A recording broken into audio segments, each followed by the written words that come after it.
Panchayati Raj RWS శాఖ మార్చులు deputy CM Pawan Kalyan గారి ఆలోచనతో గౌరవ ముఖ్యమంత్రి నారా చంద్రబాబు నాయుడు గారు ఆదేశాల మేరకు రాష్ట్ర వ్యాప్తంగా దగ్గర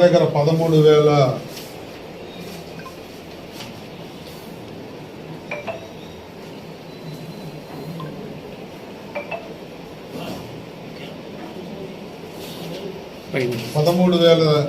చిల్లర పంచాయతీల్లో రాష్ట్ర వ్యాప్తంగా గ్రామ సభలు నిర్వహించి ఇది ఒక చరిత్ర. దేశంలోనే ఎప్పుడు కూడా రాష్ట్ర వ్యాప్తంగా ఒక్క పంచాయతీ కూడా మిస్ అవ్వకుండా గ్రామ సభలు పెట్టి ముఖ్యమంత్రి డిప్యూటీ ముఖ్యమంత్రి కూడా దాంట్లో పాల్గొని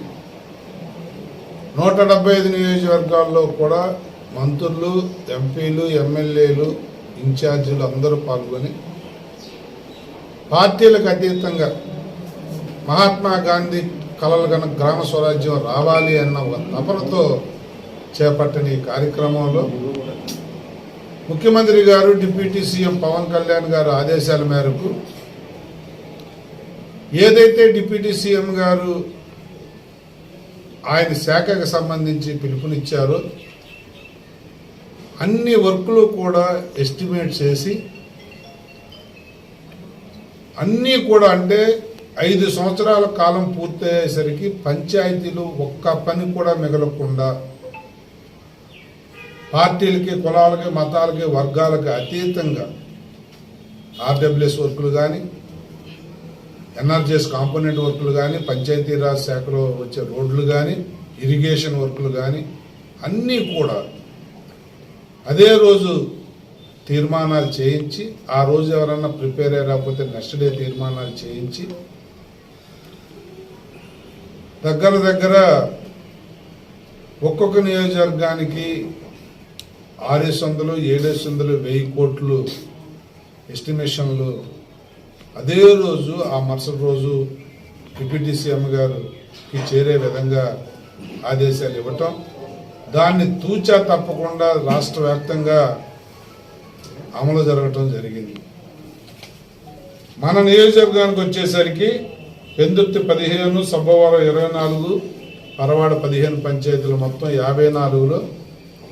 54 పంచాయతీలు కూడా గ్రామ సభలు జరిగాయి. ఆ రోజు మేము అందరం కూడా పాల్గొన్నాం. మరి రమారమే 363 కోట్ల 39 లక్షలు ఎస్టిమేషన్స్ మన పంచాయతీలు తక్కువ అర్బన్ ఉండటం వల్ల పూర్తిగా రూరల్ బేస్డ్ ఉన్న నియోజకవర్గాలు చోడవరం, మాడుగుల, నర్సీపట్నం ఇలాంటి నియోజకవర్గాలు, పాయకరావుపేట ఇలాంటి నియోజకవర్గాలు అయితే 700, 600, 1000 కోట్లు కూడా ఓట్లు వచ్చాయి. 363 కోట్ల 39 లక్షల రూపాయలు ఎస్టిమేషన్స్ వేసి పవన్ కళ్యాణ్ గారికి పంపించడం జరిగింది. మనస్ఫూర్తిగా పవన్ కళ్యాణ్ గారికి, ఉప ముఖ్యమంత్రికి, ముఖ్యమంత్రి గారికి ధన్యవాదాలు తెలియజేస్తా ఉన్నాం. ముఖ్యమంత్రి గారు